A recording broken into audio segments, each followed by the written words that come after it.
Buenos días, hermanos. Les saludo en el nombre de nuestro Señor Jesucristo. Qué alegría estar con ustedes otra vez, hermanos, estudiando el libro de Apocalipsis. ¿Por qué estudiamos el libro de Apocalipsis? Porque hay una gran bendición, dice en el capítulo 1 del libro de Apocalipsis, hay una gran bendición para todos aquellos que lean el libro de Apocalipsis y lo estudien el libro de Apocalipsis. Además de eso, hermanos, es un libro también bien difícil. Creo que es el libro más difícil de la Biblia.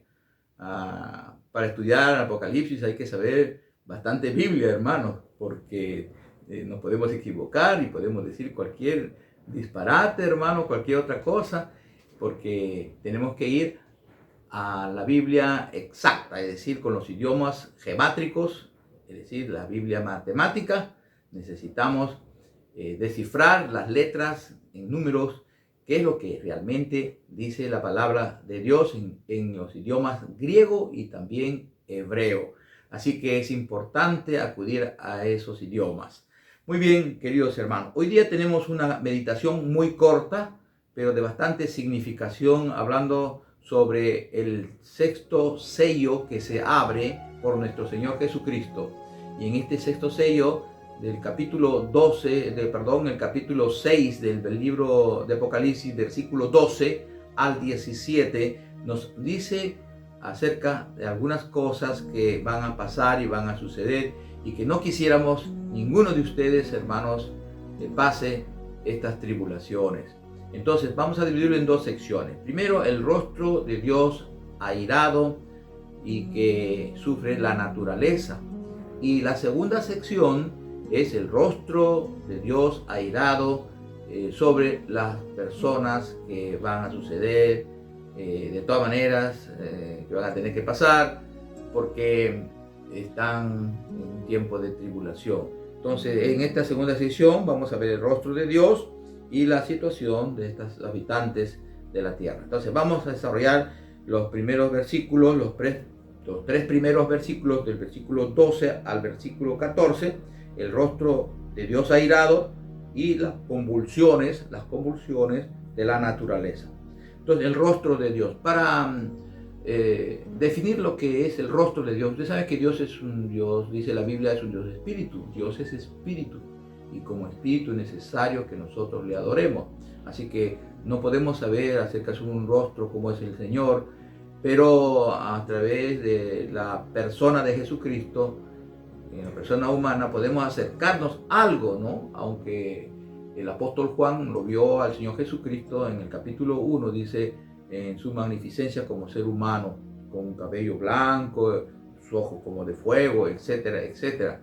Pero no se puede definir realmente. Pero yendo al idioma hebreo y también al griego, podemos entender más o menos cómo es lo que quiere o qué es lo que quiere decir el Señor a través de estas palabras sobre el rostro de Dios. Entonces, hay tres palabras para definir el rostro de Dios. La primera palabra está en hebreo, la palabra panim.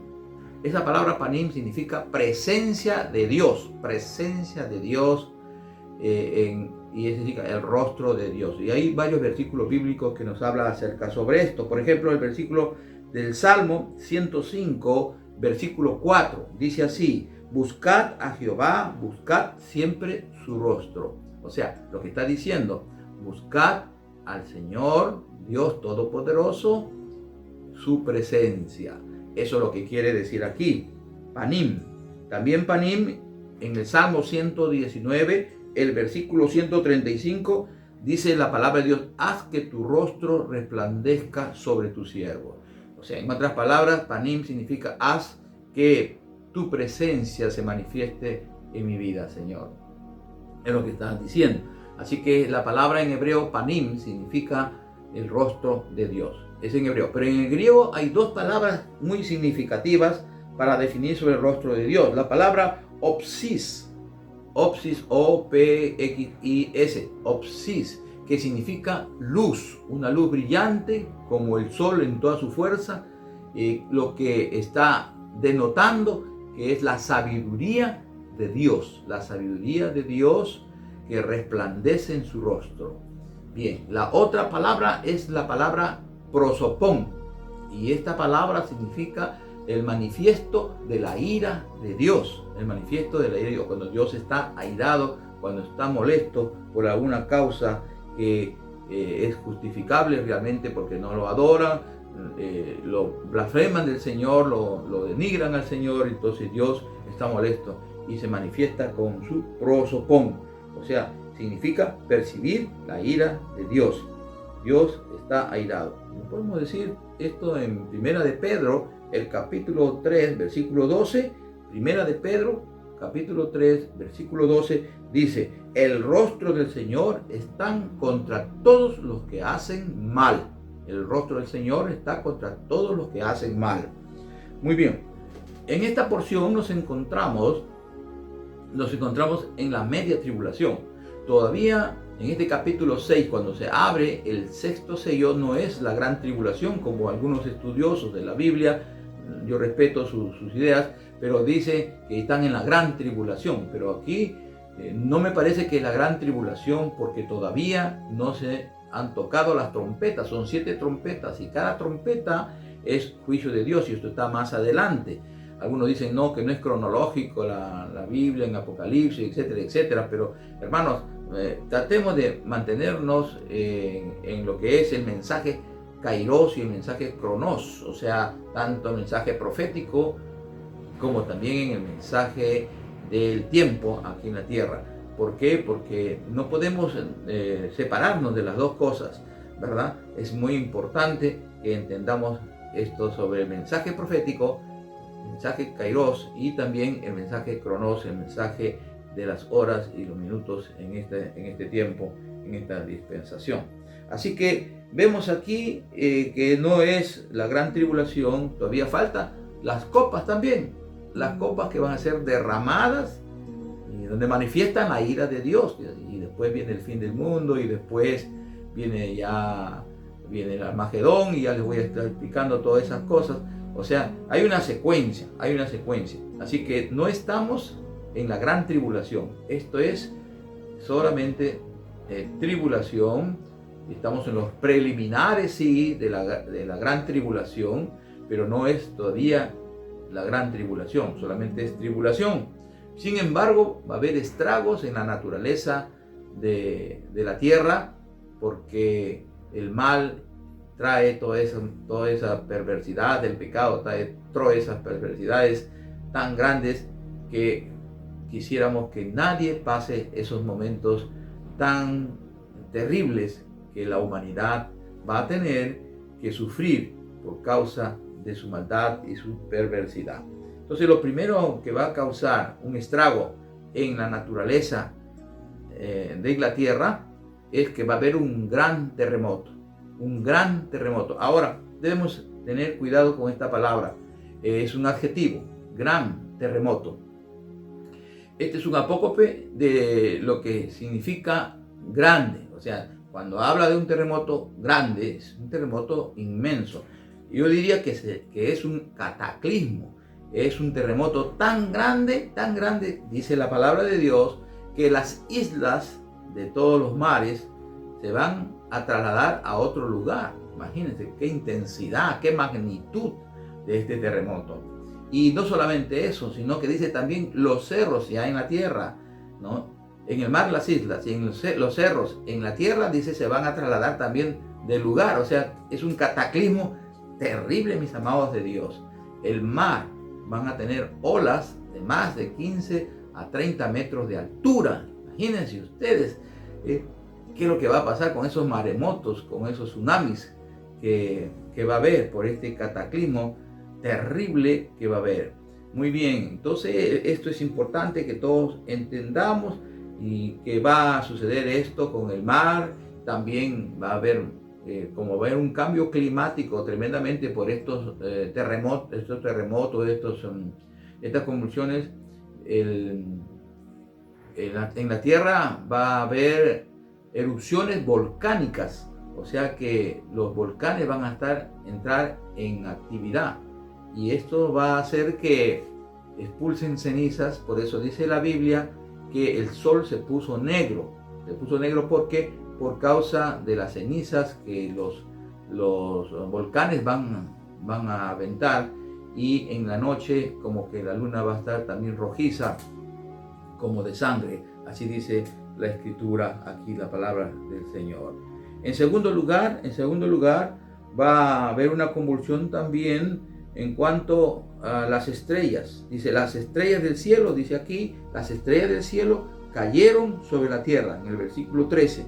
La expresión estrella tiene dos connotaciones. Una expresión que se llama aster. Esta palabra aster significa que son ángeles. La palabra de Dios en Apocalipsis capítulo 1 versículo 20 dice las estrellas son ángeles. Así lo dice en Apocalipsis 1:20. Y la otra palabra es astrón, que significa ya astros, asteroides, meteoritos, soles, estrellas que podemos ver nosotros en los cielos. Muy bien, entonces son dos palabras para definir, uno para definir ángeles y otro para definir los astros que hay en el cielo negro. En este caso dice que van a caer las estrellas. No creo que sean estrellas, soles, porque la Tierra es un mundo pequeñito, hermano, a comparación de las estrellas, ¿no? Las estrellas hay estrellas millones de veces más grandes que la Tierra. Creo que el Sol que nosotros tenemos, que es una estrella, nuestro Sol, en nuestro sistema solar, es una de las estrellas más pequeñas que hay en el universo. Así es que no creo que sean estrellas como nuestro Sol, sino creo que se trata de meteoritos que van a caer a la Tierra.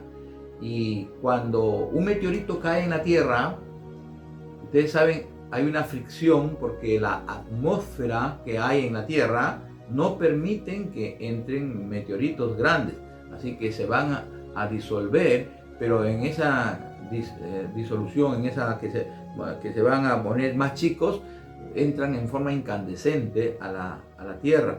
Llegan a la Tierra ya como una roca pequeña, pero en llamas. Imagínense, dice que la Biblia nos habla, dice de que van a caer tantos meteoritos como caen los higos en una higuera cuando hay un fuerte viento. Entonces van a haber miles de meteoritos que van a caer y van a caer a los techos de las casas, a las cosechas de los hombres, y va a hacer un incendio. Incendios por todo lado, va a haber incendios por todas partes del mundo por causa de estos meteoritos. Que vayan los meteoritos, las casas se van a destruir, y dice la palabra del Señor que la gente va a entrar en pánico porque no va a saber a dónde acudir. Algunos que han hecho, pocas personas, un búnker, podrán entrar bajo la tierra, y otras personas se van a buscar, dice, las cuevas y las hendiduras de las peñas para poder ahí aguarecerse de todos estos meteoritos que van a caer de los cielos negros. Entonces la naturaleza va a estar devastada, hay muchas convulsiones, la gente va a acudir en pánico.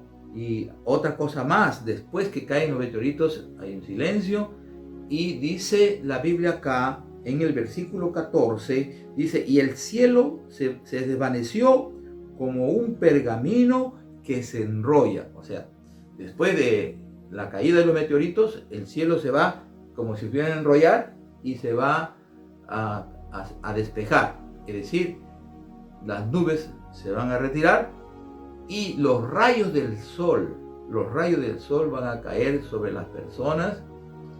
Y estos rayos del sol, que son alfa, beta, gamma y rayos ultravioletas, van a causar enfermedades en las personas. Pueden ocurrir el cáncer en la piel. Así que van a ser acosados con todos estos rayos del sol. Y eso va a ocasionar pánico en la gente.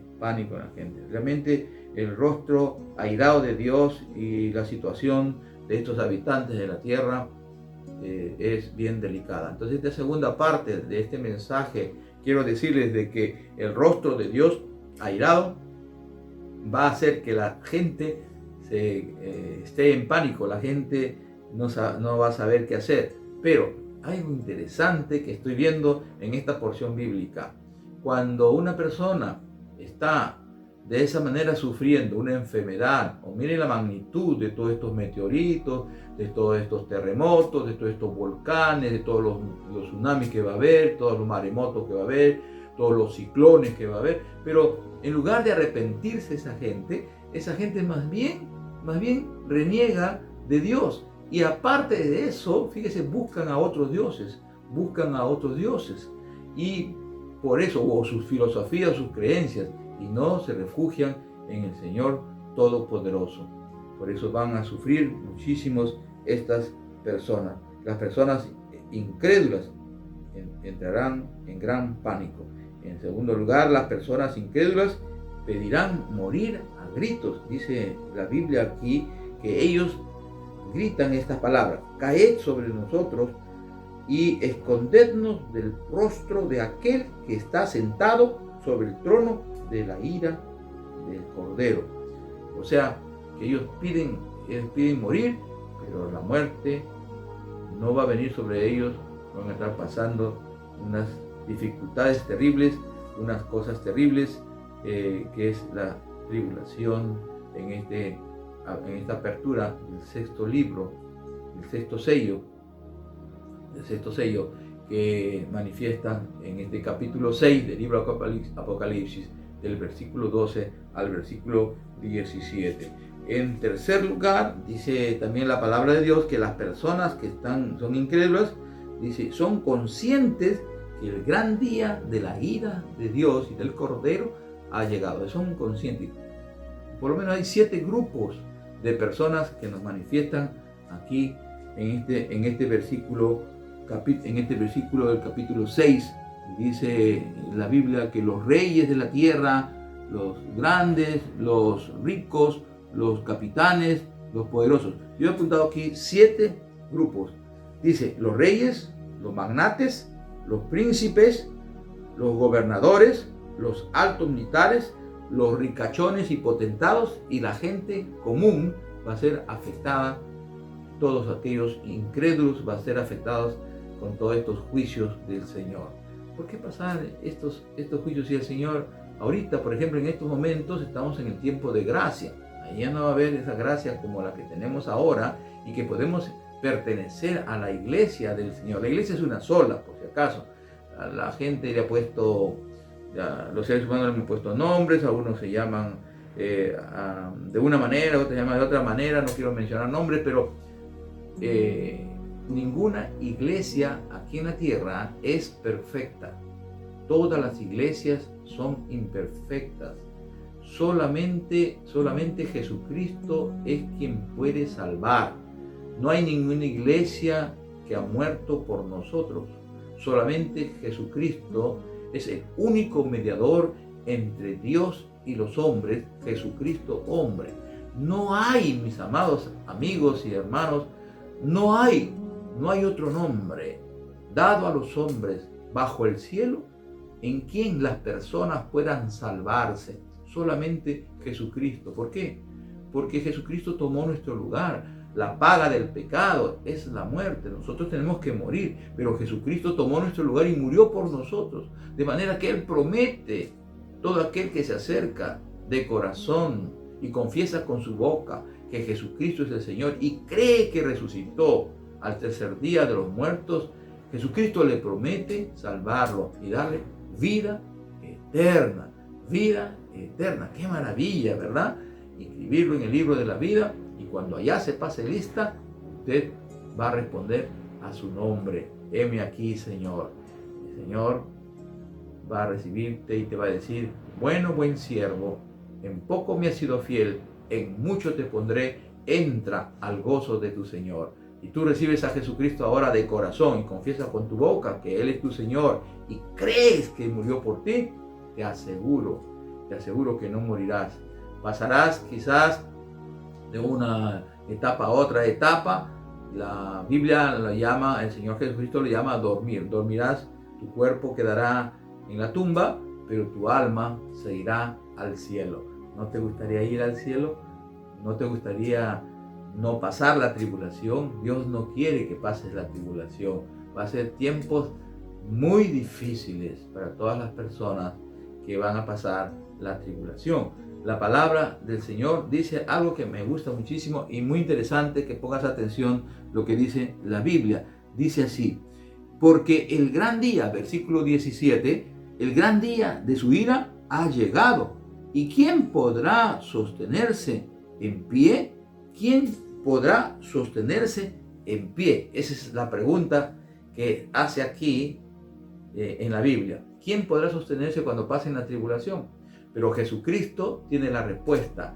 En Lucas, el capítulo 21, el versículo 36, dice así: velad pues en todo tiempo, orando para que seáis tenidos por dignos de escapar de todas estas cosas que vendrán y estar en pie delante del Hijo del Hombre. Mire, la palabra de Dios dice que es una espada de dos filos, tanto para este tiempo de gracia como también para el tiempo de la tribulación. En el tiempo de gracia, ahora nosotros debemos estar velando en el nombre de Jesús. Estamos velando para que no pasar todas estas, no ser descuidado todas estas tribulaciones. Y en el tiempo de tribulación también tienen que estar orando, porque va a haber un remanente que Dios los va a cuidar para que pasen a lo que se llama el milenio. Las personas que van a ser preservadas por el Señor en este tiempo tan terrible que se llama la tribulación. ¿Cómo puedes ser ahora pertenecer a la iglesia del Señor? Yo vuelvo a repetirte que la iglesia es una sola. No hay ninguna iglesia que pueda salvarte sino solamente Jesucristo. Estoy diciéndole al Señor, si tú confesares, dice que Jesús es el Señor, serás salvo. Entonces vamos a hablarle al Señor, vamos a confesar al Señor que es nuestro Dios y nuestro Señor, y sobre todo pedirle perdón al Señor. Vamos a decirle: Padre Dios, dígaselo, Padre Dios, perdóname todos los pecados en el nombre de Jesucristo. Yo creo en Jesús, que Él ha muerto por mí, y yo quiero recibirlo en este momento. Yo te recibo a ti como mi Señor y Salvador. Te entrego mi vida, recibo tu vida, Señor. Inscríbeme en el libro de la vida, Señor. Gracias por tu palabra. No quiero pasar yo la tribulación. Gracias, Señor, en Cristo Jesús. Amén y amén. Si tú le has dicho de corazón así, créeme que ya Dios te escuchó. Dios escucha esta oración. La Biblia dice de que a los que están mal contra Dios, que se hacen pecado, abortos, adulterios, fornicaciones, latrocinio, todo eso, el Señor no los escucha. La única oración que puede escuchar el Señor, la que acabamos de hacer, recibiendo a Jesucristo como nuestro Señor y Salvador. Una vez que tú has recibido a Jesucristo, el Espíritu Santo viene a ti y se une a tu espíritu, y a partir de ese momento, cuando tú le hablas a Dios, Él te escucha. Por eso que debes conversar con el Señor, hablarle al Señor. Y lees la palabra de Dios, porque la Biblia es un documento importante que Dios te ha dado a ti y a mí, para que de esa manera sepamos qué es lo que tiene el Señor para nosotros. Cosas hermosísimas Dios tiene para ti y también para mí. Dios te bendiga, muchas bendiciones. Síguelo al Señor con todo tu corazón. Bendiciones. Dios le bendiga.